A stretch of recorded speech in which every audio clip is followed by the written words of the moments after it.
I'm Jessica Lang, 32 years old, and for as long as I can remember, I've worn a label I never asked for. The family disappointment. Not the rebel. Not the failure. Just the one who never quite lived up to the expectations everyone else seemed to slide into so easily. My younger sister Claire, on the other hand? She's the golden one. The one who always made everything look effortless. Glowing grades, perfect skin, charming smile, and a way of making people fall in love with her in 10 minutes or less. Where I was overlooked, she was celebrated. Where I was told to work harder, she was called gifted. We're only 2 years apart, but it always felt like we lived on opposite sides of the same mirror. Growing up in northern Connecticut, our family looked picture perfect from the outside. Dad was a corporate attorney. Mom ran a small but successful interior design firm. We had the house with the hydrangeas and the golden retriever. But behind closed doors, everything was about image. And image was Claire's specialty. Me? I liked books. I liked coding. I liked asking too many questions.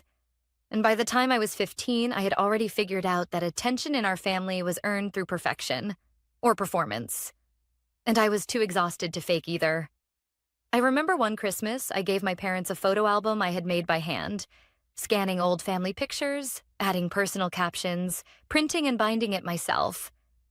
Claire gave them designer towels she had picked out with Mom during a shopping trip.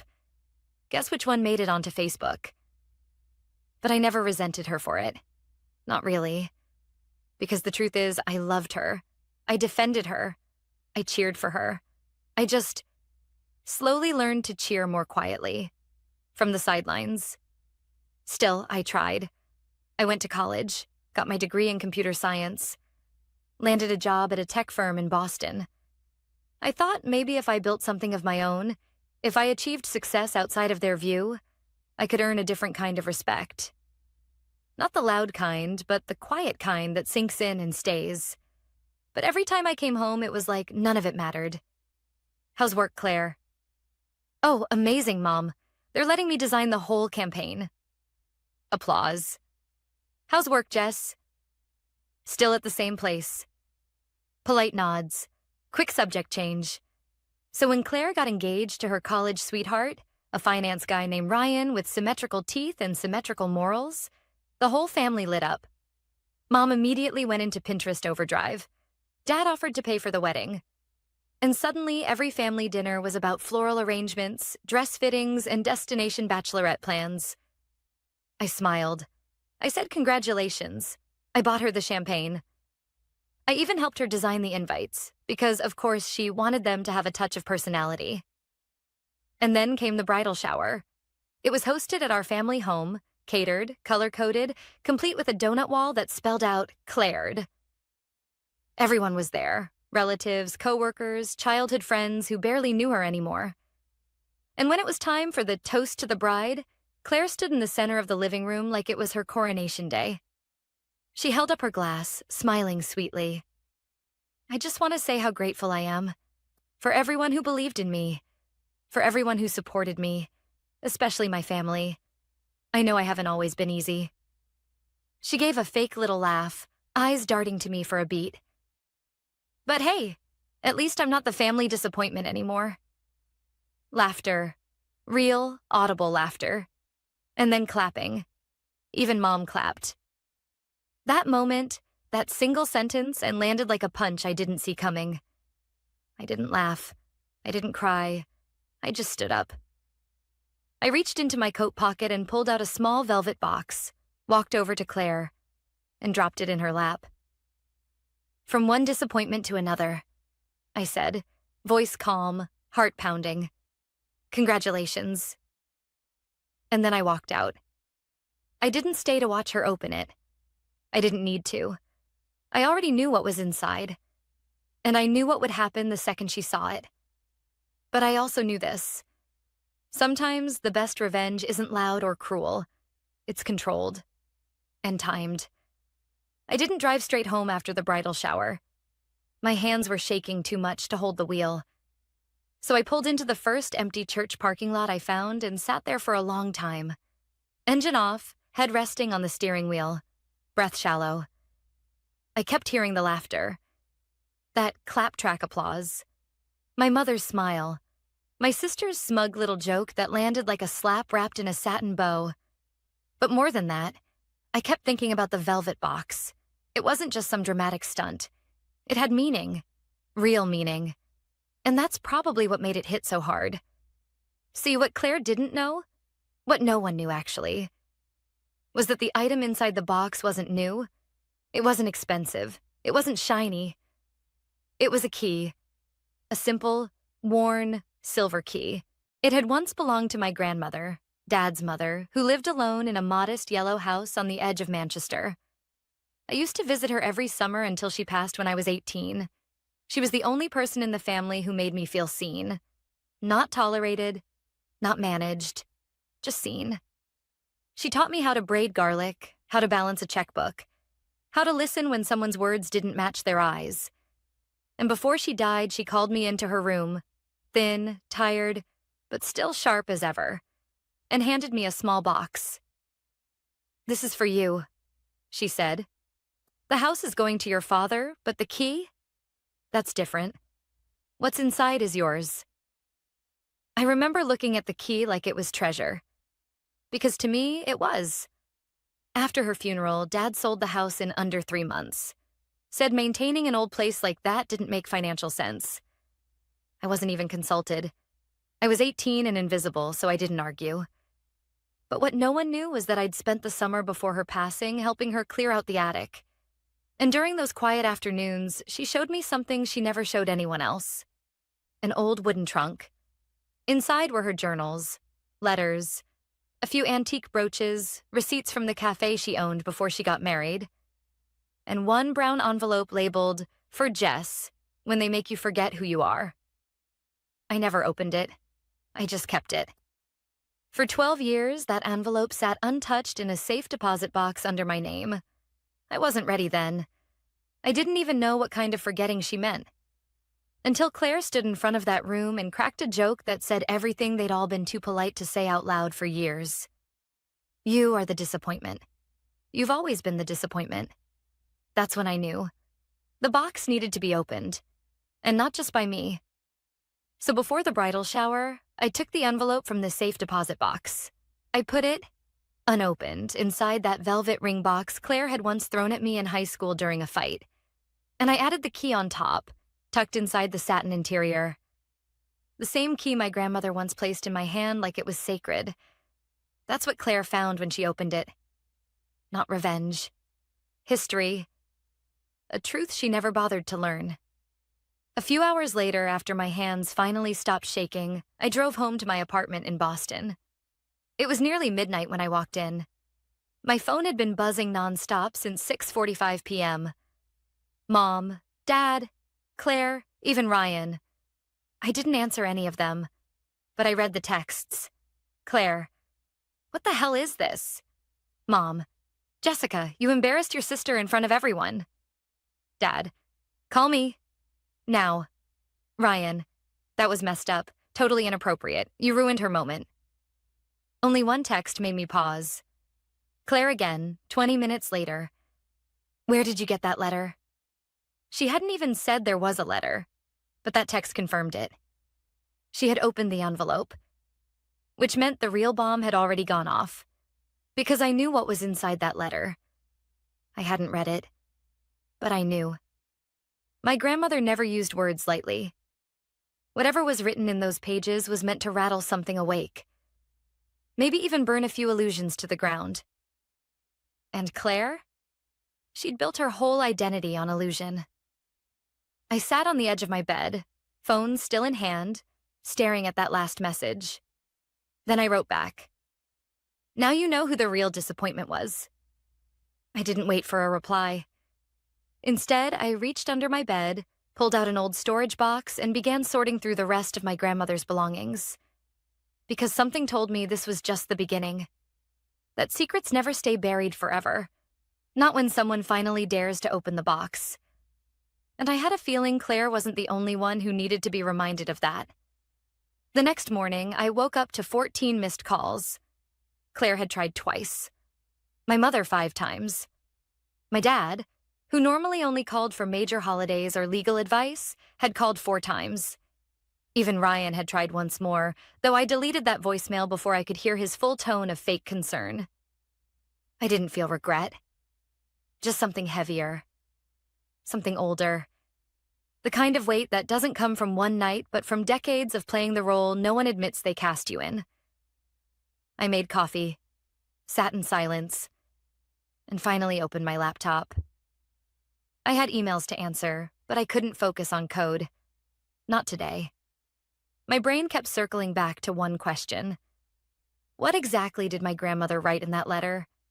Because when Claire asked, "Where did you get that letter?" I knew it had shaken her. The kind of shake Claire didn't admit easily. She had always been the type to laugh off confrontation, spin pain into passive aggression, and dismiss emotions as weakness.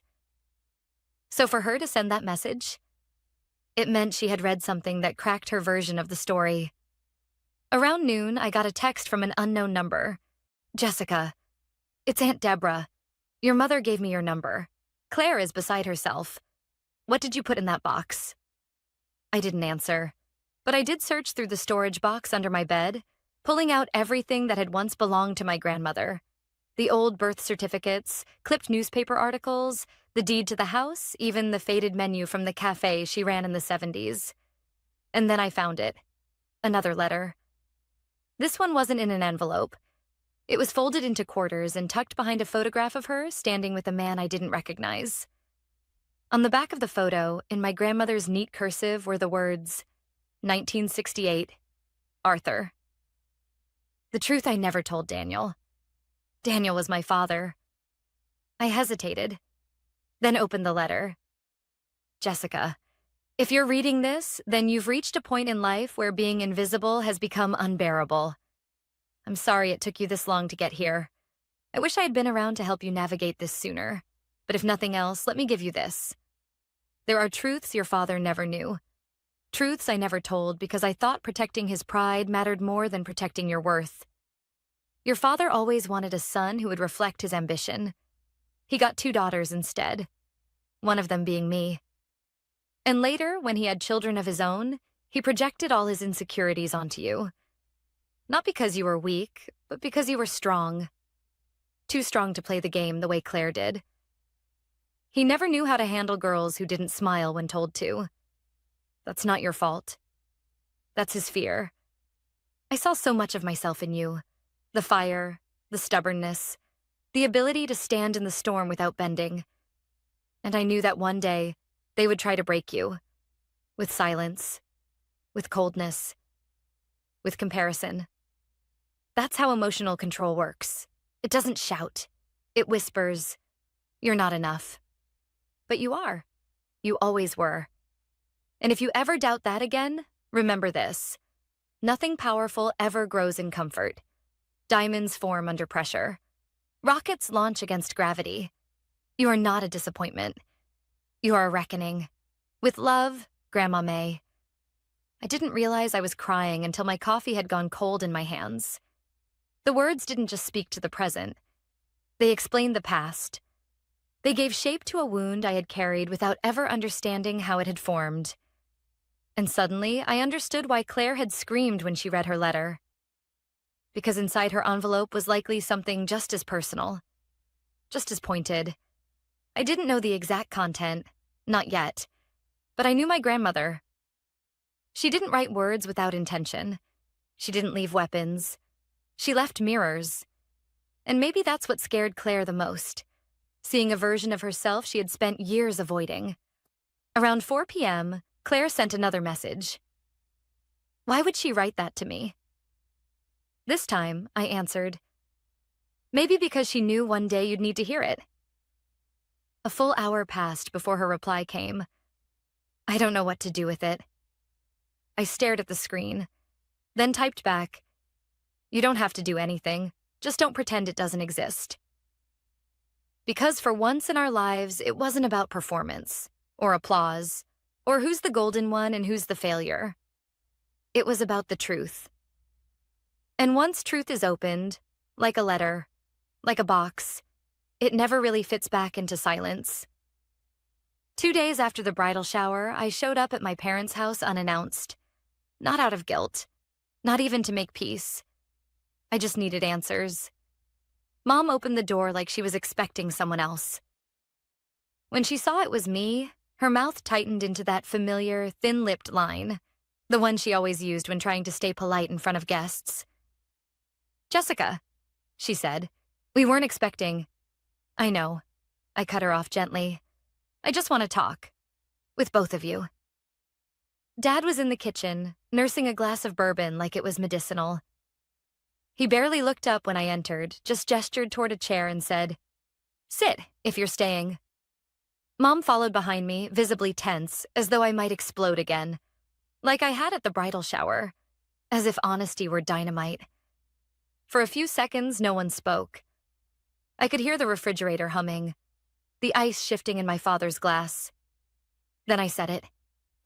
She screamed because I gave her something real. For once. Dad looked up slowly. "You humiliated your sister?" "No," I said, steady. "She humiliated herself. I just stopped playing along." He exhaled, loud. "You always were so dramatic." Mom flinched, just barely. And in that tiny gesture, I saw everything she never said out loud. The years of standing just off stage, silently supporting, never interfering, never protecting. "Do you even know what was in the envelope?" I asked him. He didn't answer. Of course he didn't. They never asked what I carried, only how they looked. "I've spent years thinking there was something wrong with me," I continued. "That maybe I was too much, or not enough. That if I had just tried harder, been sweeter, smiled more, I would have been allowed to matter. Like Claire." "You do matter," Mom said too quickly. "We've always loved you." "You loved the version of me that didn't make things uncomfortable?" I said. "That stayed quiet at family dinners. That clapped for Claire and said thank you when you gave me birthday cards with $20 bills instead of conversations." Dad sat up straighter. "We supported you just the same." "No, you tolerated me," I corrected. "Claire got pride. I got politeness." The words sat between us like smoke, curling through the room. Then Mom spoke again, softer this time. "I read the letter, the one from your grandmother. Claire showed me." I turned to her. "And?" Her voice wavered. I think your grandmother saw what we didn't want to admit. That you didn't need applause. You needed to be seen, and we kept asking you to shrink." There it was. The sentence I'd waited decades for. Not an apology, but an acknowledgement. Dad stood up and walked to the sink, refilling his glass. "Your grandmother always had a flair for the dramatic. That house was filled with old bitterness." "No," I said, rising to meet his tone. "It was filled with truth, the kind this family avoids like a plague." He turned, eyes hard. "So what now, Jess? You want us to grovel? Rewrite history?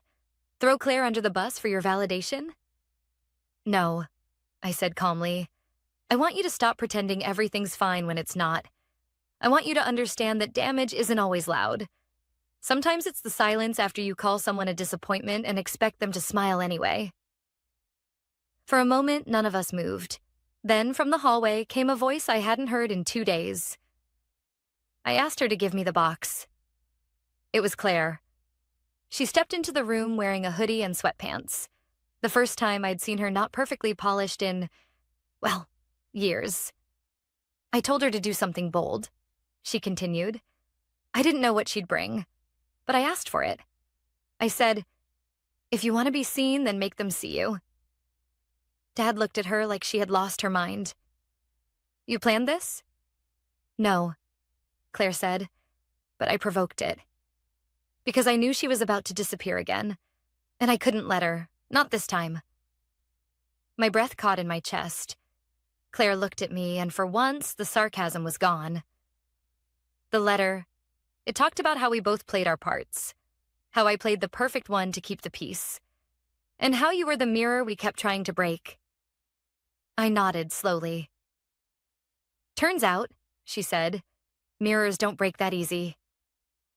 We stood in that kitchen, the four of us, not yelling, not hugging, not healed, but cracked open, honest. And it was more than I had ever expected. Because sometimes change doesn't come in fireworks or dramatic scenes. Sometimes it comes in the moment a golden child admits the gold was only paint. 3 days after that kitchen confrontation, I got an invitation. Not a metaphorical one, a real one. Cream-colored cardstock, gold trim, sent by Claire. It was a new invite to her bridal shower do-over, as the note explained.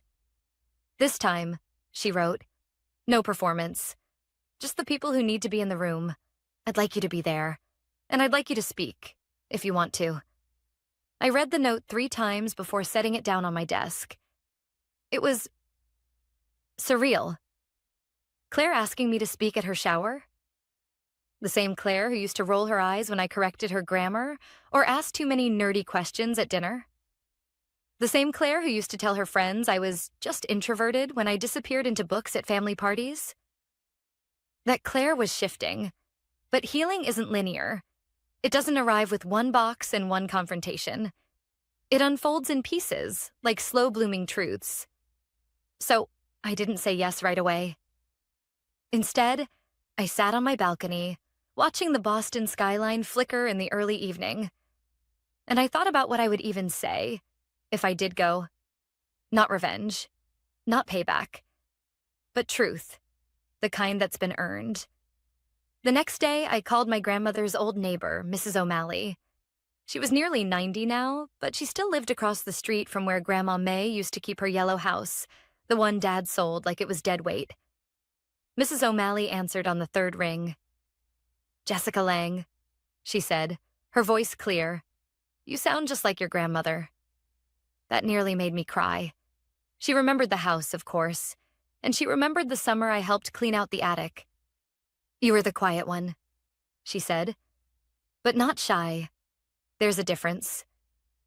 I told her about the letter, the box, the fallout.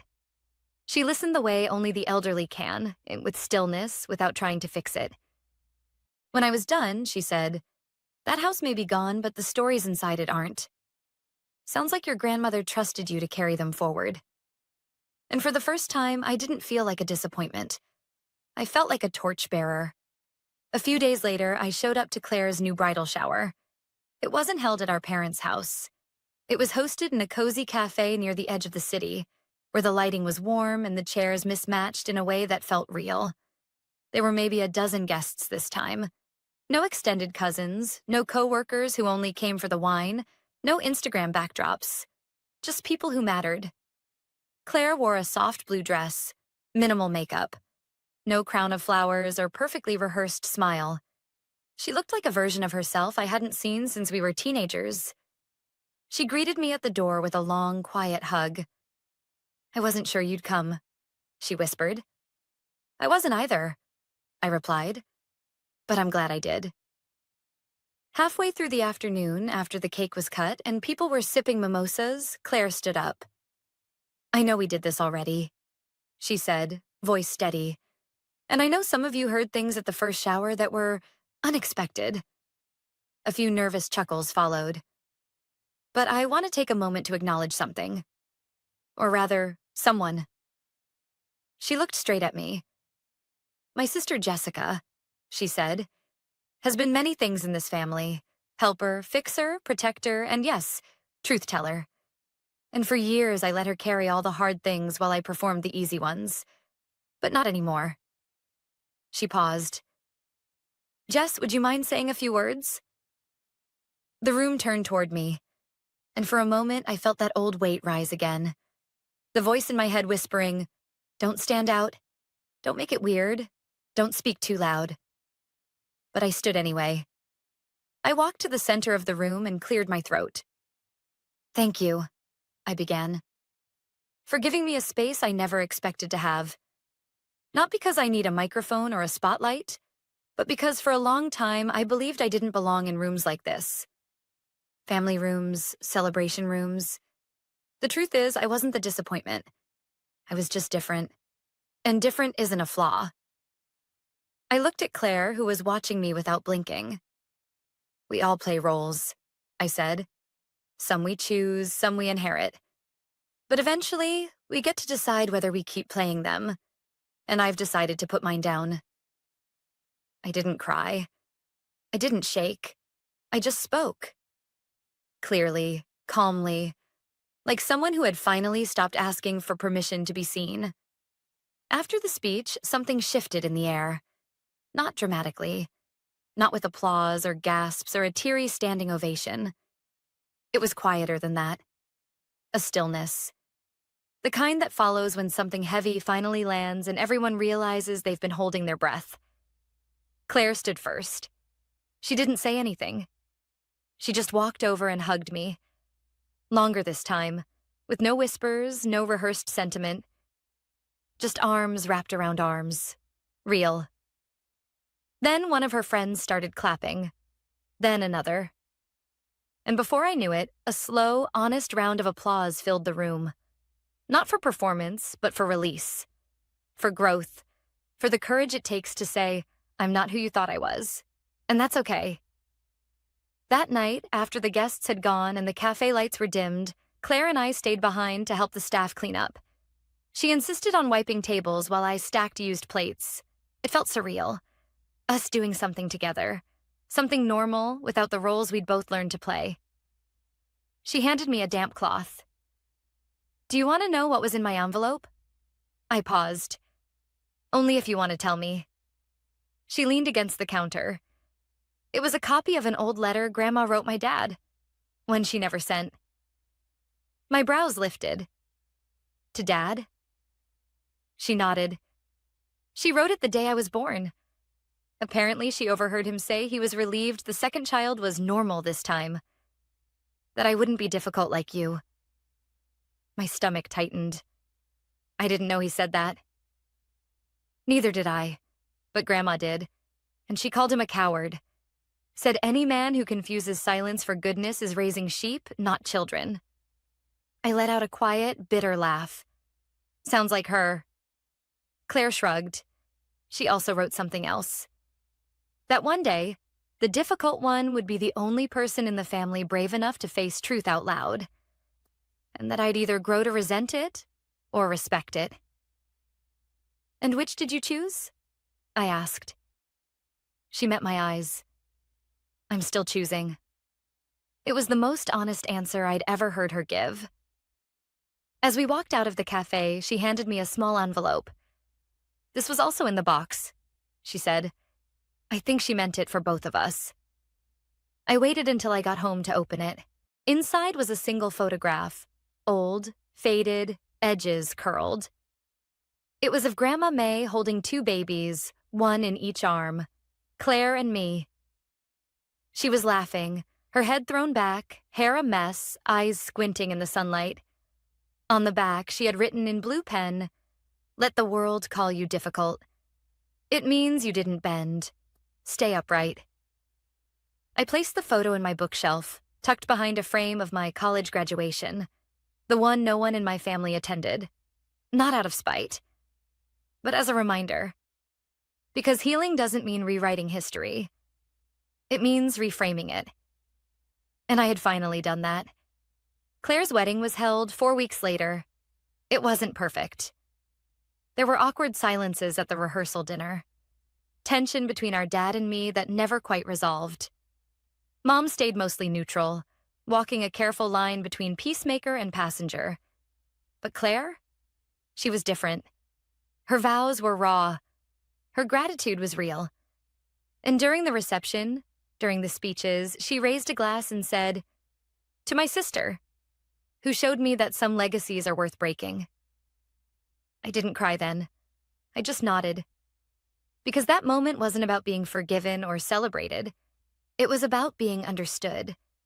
And for someone who'd spent her entire life explaining herself to people who had already made up their minds, that was everything. Weeks later, back in Boston, I was asked to speak on a podcast about women in tech. The host asked me about failure, imposter syndrome, and where I found my confidence. I told the truth. Confidence isn't the absence of doubt, I said. It's the refusal to let other people's versions of you win. She asked where I'd learned that. And I smiled, thinking of a velvet box, a key, and a letter written by a woman who saw me before anyone else dared to. From the disappointment, I said. The one who didn't stay quiet. So if you're still watching, still wondering what was in that box, maybe this is your sign. To stop shrinking. To stop apologizing for being the one who didn't fit their mold. Because sometimes the biggest gift you'll ever give is the truth. Wrapped in velvet, delivered with grace, and left behind with your head held high.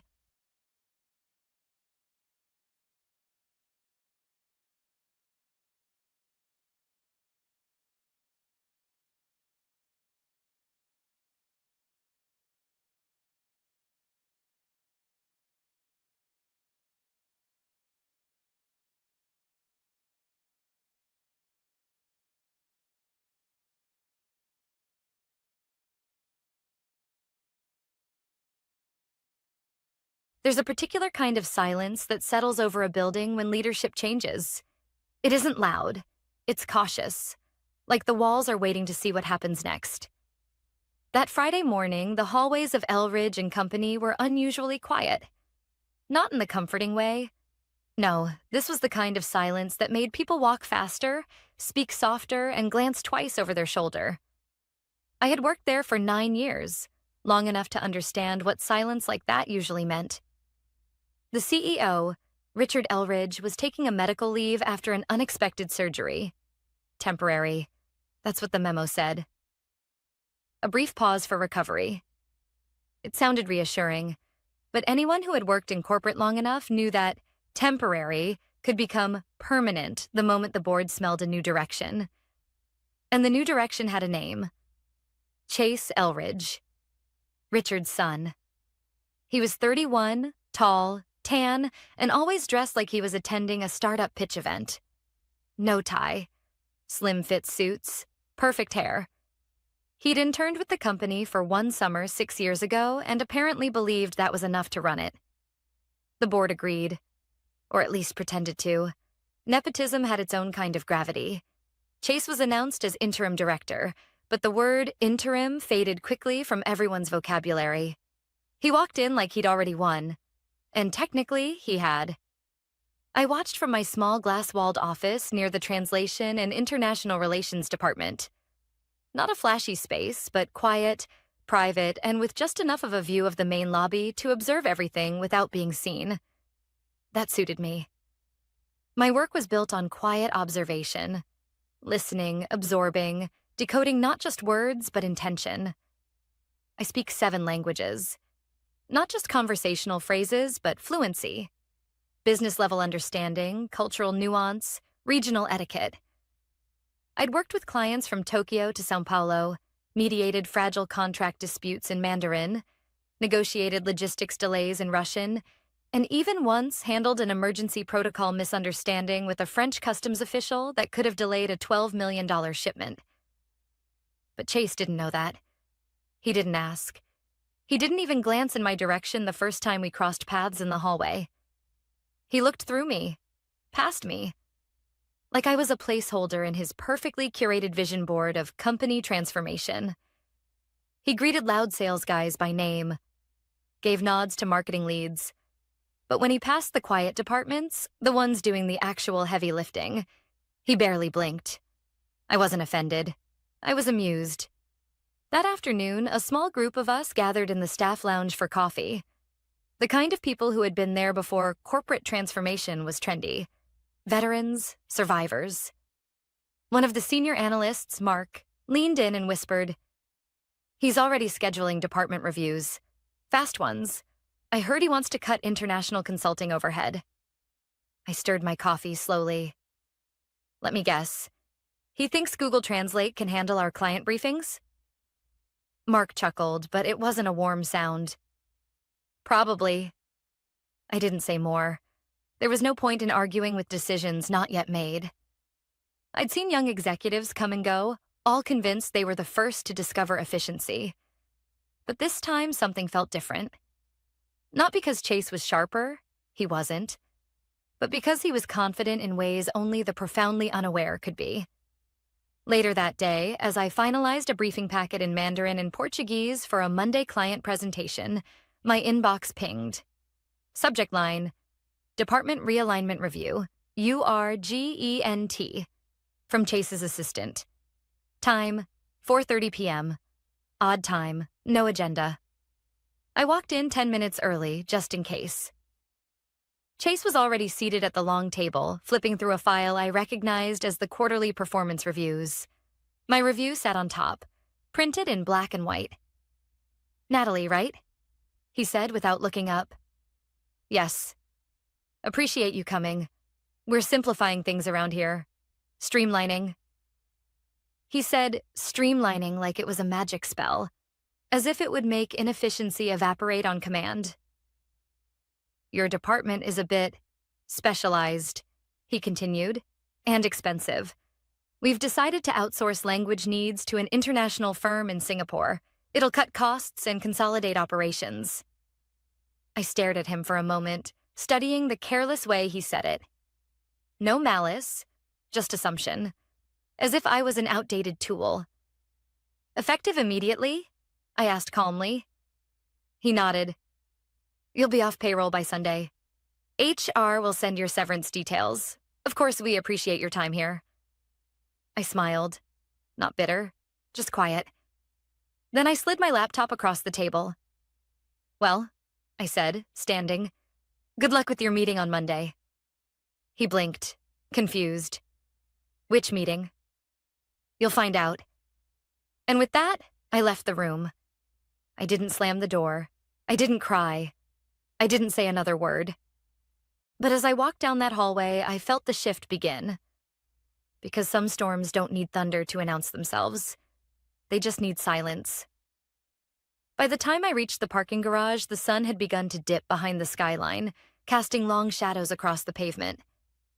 I stood next to my car for a moment, keys in hand, and just listened. The world above buzzed with the same Friday rush. Honking cars, phones ringing, people hurrying to be anywhere else. But down here, it was quiet. The kind of quiet that follows after something you've built has been broken. Not destroyed. Not yet. But cracked.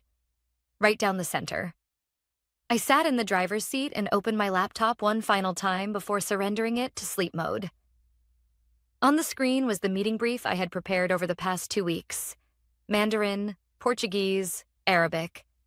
Detailed points of cultural protocol. Travel preferences for visiting delegates. A list of nuanced honorifics to use when addressing the CEO from Beijing. All of it, now meaningless in the eyes of a man who thought outsourcing was the same as understanding. I closed the laptop and exhaled slowly. Let him walk into that meeting blind. The weekend passed in a strange, suspended stillness. I didn't tell many people what had happened. A few texts trickled in from colleagues, ones who had heard the news, ones too cautious to say anything. I understood. Offices like ours weren't safe places to show loyalty? Not anymore. I went for long walks, cleaned the apartment, reorganized a kitchen drawer that hadn't been touched in months. But my mind always wandered back to the same thought. He has no idea what he's done. Chase hadn't just fired an employee. He had dismantled a bridge, one carefully built over years of quiet, patient work. Relationships don't exist in spreadsheets. They live in pauses between translations, in respectful eye contact, in unspoken rituals that only matter if you've taken the time to learn why they matter. But Chase didn't deal in depth, only in optics. Sunday evening, I prepared a small folder. Not a retaliation plan. Not yet. Just documentation, notes, screenshots, copies of emails. A short, neatly labeled USB tucked into a padded envelope. I didn't know exactly what I would do with it yet. Only that it was wise to be prepared when people in power began to stumble. And Chase would stumble. Of that, I was sure. Monday morning arrived gray and damp, with the kind of rain that makes even the city seem unsure of itself. I dressed simply. Slacks, a dark sweater, no makeup, no need for performance. I wasn't going anywhere. By 9:35 a.m., my phone began to buzz. Unknown number? I let it ring out. Second call, 9:42. Then a third, this time from the office line. I picked up, said nothing. "Natalie?" came a voice. A pause. Then more urgently, "This is Carla, from Chase's team." Carla was one of the new hires, young, polished, nervous now. "Good morning," I said neutrally. "There's a bit of an issue with the meeting this morning. The Goldreach group arrived about half an hour ago and asked for you by name." My silence stretched long enough that she filled it with apologies. "We weren't aware they expected your presence. Mr. Elridge assumed the new language services vendor?" "They don't want a vendor," I interrupted calmly. "They want someone who understands the conversation they're trying to have." Carla was quiet, then almost whispering, "Would you consider coming in? Just to smooth things over?" I let the question hang in the air for a full 5 seconds. "No," I said finally. "I don't smooth things over anymore." And I hung up. From what I later heard, the meeting was a disaster before it even began. Goldreach's VP refused to proceed until I was present. When told I had been let go, he simply stood up and left. No raised voice, no dramatic exit. Just a quiet bow and a sentence Chase didn't understand. When you remove the person who carries the relationship, you remove the relationship itself. No one in the room could explain what that meant.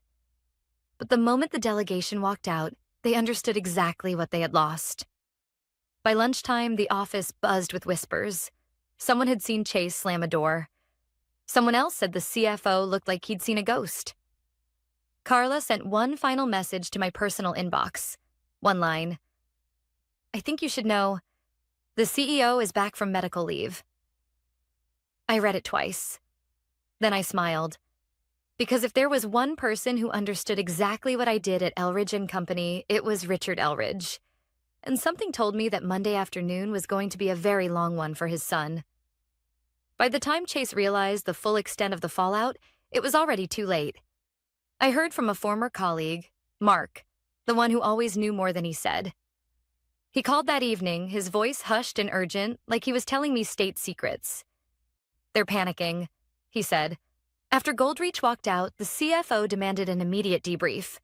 Chase tried to bluff his way through it, said it was a cultural misunderstanding, that they were too rigid. I leaned back in my chair, watching the steam curl from my tea. "And Richard?" There was a pause on the line. Then Mark whispered. He walked in during the middle of the meeting. I imagined it clearly. Richard Elridge, graying at the temples, face thinner than before, but eyes sharp as ever. He wasn't loud. He never needed to be. His power came from the way people leaned in when he spoke, because he didn't waste words. He just stood there for a while. Mark continued. Didn't say anything. Then he asked one question. "Where's Natalie?" I didn't reply. I didn't need to. Mark went on. Chase tried to explain. Something about modernization, cost-cutting, third-party solutions. Richard listened. Then he turned to the CFO and asked for the Goldreach file. After that, he just left the room. Left? Yeah, no blow-up, no big speech, but his face. Mark trailed off. Chase looked like he'd been hit in the stomach. I could almost hear the grin behind his voice. "Why are you telling me all this?" I asked. "Because you should know. The building's shifting, Natalie, and everyone's starting to realize who held it together." After the call, I sat still for a long time. Not out of satisfaction, but reflection. I hadn't orchestrated any of this. I hadn't needed to. Chase had lit the match himself. All I had done was not stop the fire from spreading. The next morning, a sleek black car pulled up in front of my apartment building.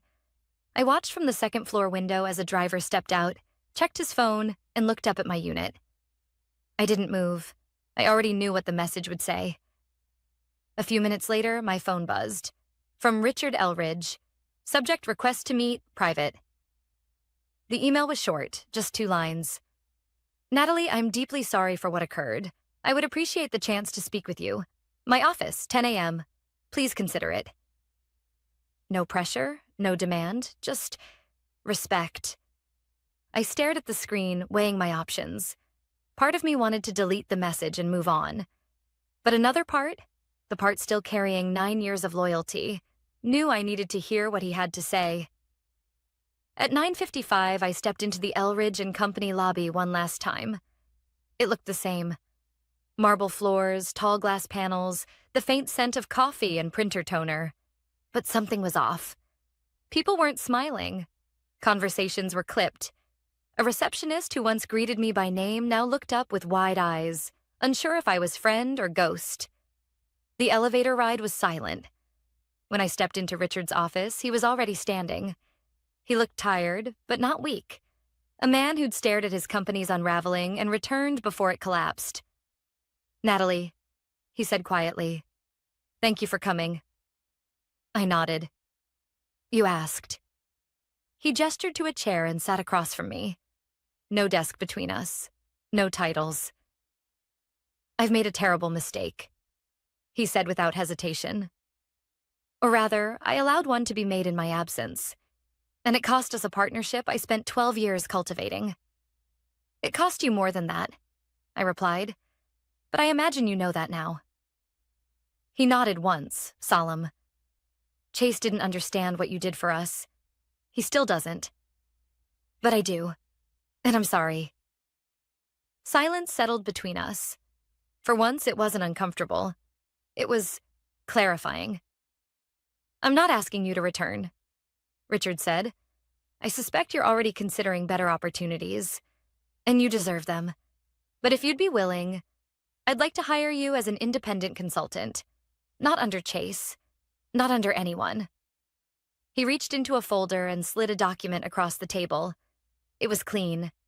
"Director, 6 months. Executive-level access. Full autonomy. Triple my previous salary. No strings. Just one sentence in bold at the bottom. This agreement cannot be amended or revoked by any current or future Elridge family member." I almost smiled. But instead, I looked Richard in the eye and said, "I'll think about it." He didn't press. Just nodded once with the kind of dignity most executives forget the moment power slips from their grasp. As I stood to leave, he said one last thing. "You saved this company more times than Chase will ever know. If you choose not to help us again, I'll understand. But either way, I want you to know, he won't be in charge much longer." I walked out with the offer in my hand and something else in my chest.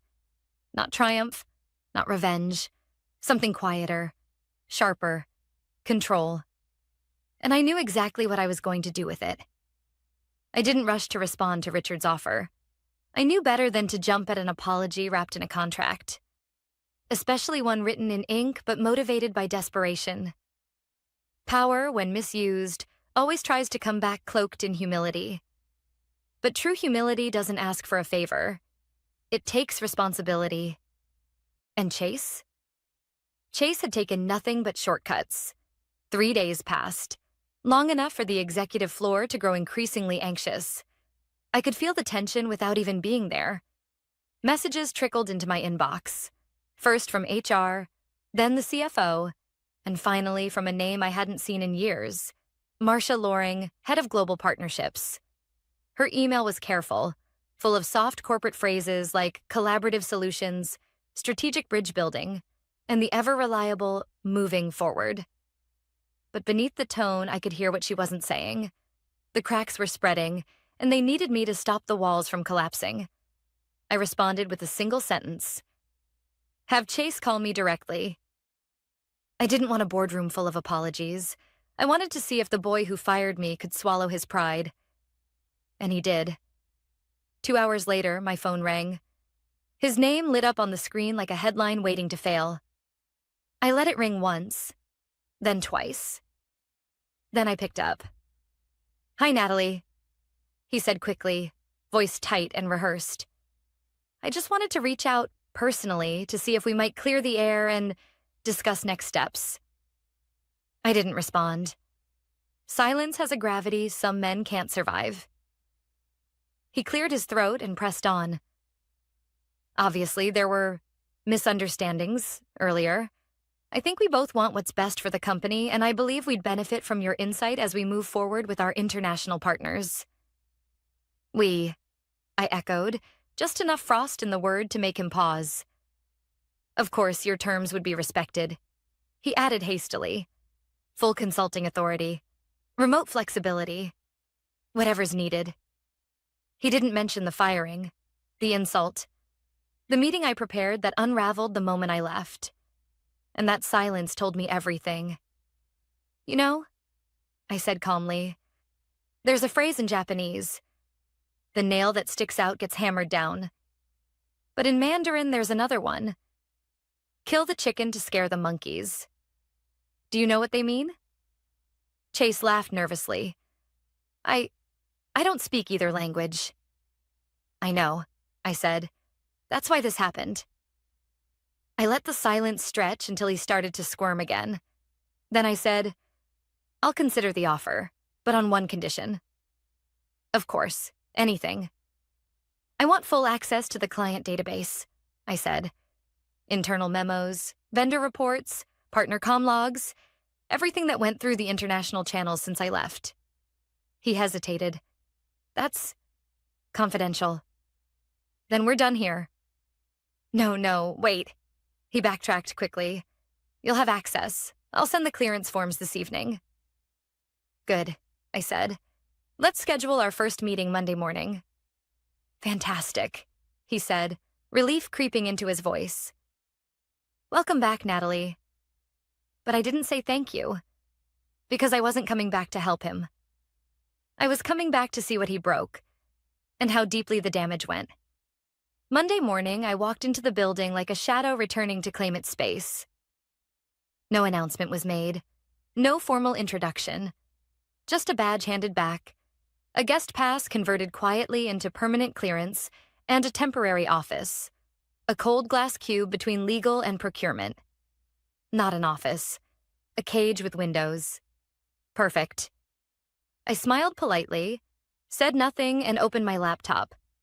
By noon, I had what I needed. And by 3 o'clock, I knew the full extent of the rot. 2 major accounts had begun ghosting Elridge and Company. One had flagged multiple cultural violations in their last contract draft. Another had already reached out to my former colleague, Raul, now working independently in Brazil, asking if he knew where I'd gone. And then there was the Singapore vendor, the one Chase had hired to replace me. I pulled the report. Sloppy notes, missed deadlines, tone-deaf language suggestions. The Goldreach fiasco wasn't an outlier. It was the beginning. Every client I'd once nurtured now viewed Elridge as unstable, disrespectful, unreliable. And they were right. I compiled a summary, not just a list of failures, but a roadmap of how they could have been avoided. A quiet ledger of loss. Then I scheduled a private meeting. Not with Chase, with Richard. He arrived on time, alone, tired but listening. I have what you need, I told him. But I'm not here to rebuild what your son dismantled. He nodded as if he already knew. I'm here to show him what happens when you mistake fluency for relevance and loyalty for redundancy. Richard didn't interrupt. He just asked, "What do you need?" I smiled then, cold and clean. Just space and your silence. Because revenge, when done right, isn't loud. It's quiet, patient, fluent. And Monday was just the beginning. The trick to dismantling a structure isn't to kick down the walls. It's to find the load-bearing beams, the ones no one notices, and remove them, slowly, carefully.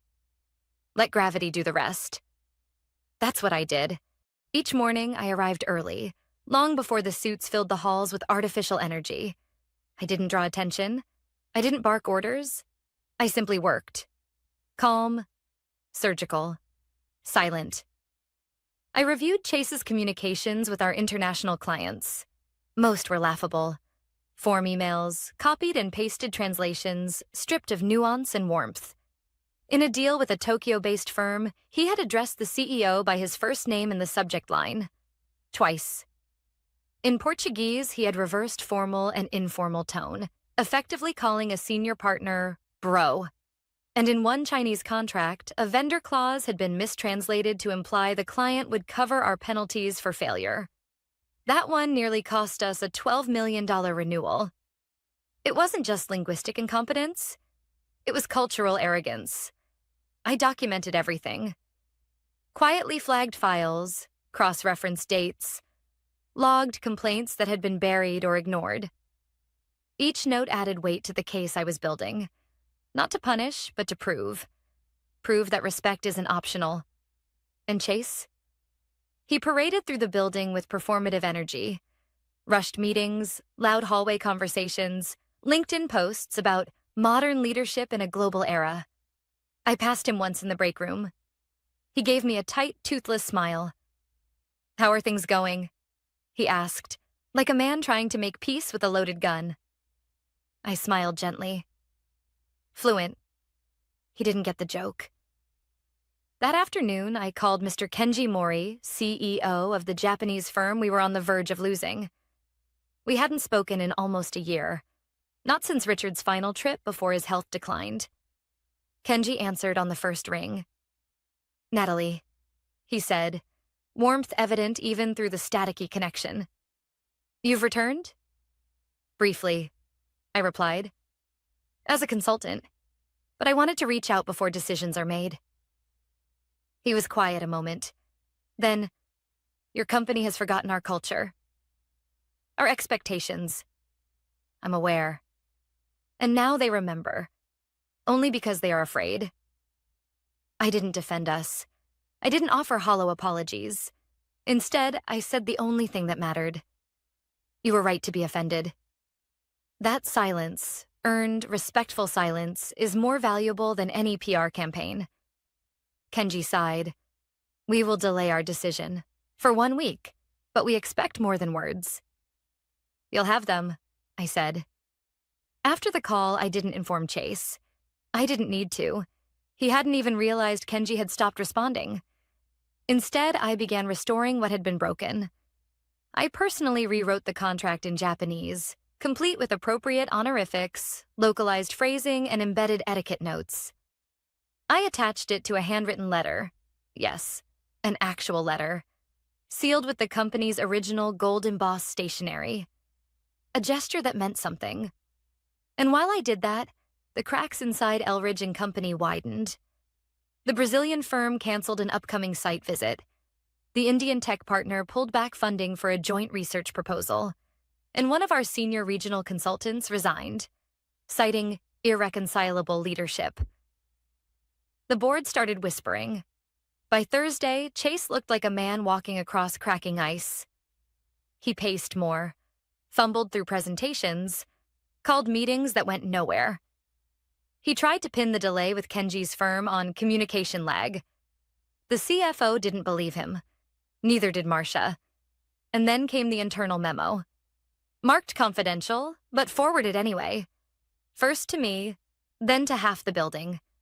Subject line, board discussion interim director performance.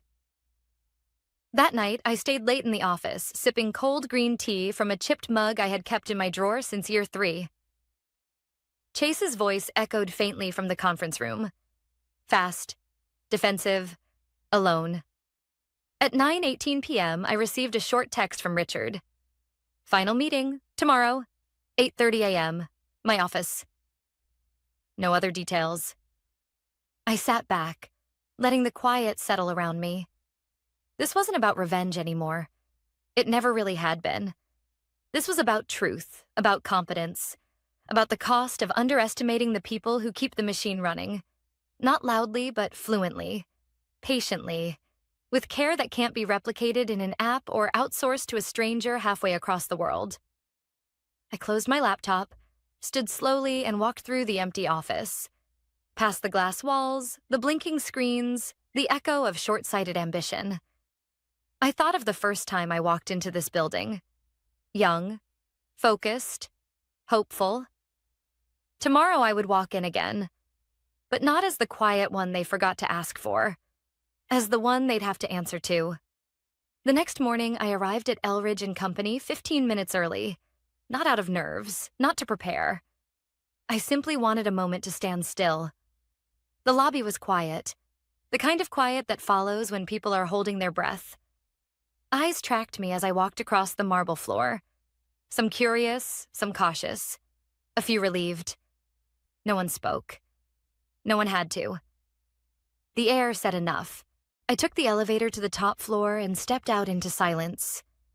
Richard's assistant gave me a respectful nod and gestured toward the glass doors. Inside, the conference room was half full. Richard sat at the head of the table, flanked by two board members I recognized from shareholder meetings. Marcia was there, so was the CFO. And at the far end of the room, in a chair slightly too large for his posture, sat Chase. He didn't look at me. I took my seat beside Richard without a word. The documents in front of me were already arranged. Neat, intentional. My report, my audit, my proposal. The room settled. Richard began. Thank you all for coming. This meeting is not disciplinary, but strategic. We've gathered to address the performance issues that have affected several of our international partnerships in recent months. No one interrupted. We've also invited Natalie here today, Richard continued, because she is the only person in this room who can explain what actually happened. He turned to me. Natalie? I didn't speak right away. I opened the folder and slid the first document across the table. This, I said, is a timeline of the Elridge International Division over the past 90 days. A second sheet. This is a log of all miscommunications, missed cultural markers, and contract breaches made by our Singapore-based vendor, hired without vetting to replace me. Then a third. This is a breakdown of revenue lost or currently at risk due to partner disengagement. I let the silence stretch between each page. None of these issues existed before I was dismissed, I said simply. Across the table, one of the board members adjusted his glasses and leaned forward. You're saying these losses directly stem from Chase's decision to eliminate your position? I'm not saying that, I replied. The partners are. I opened my final document.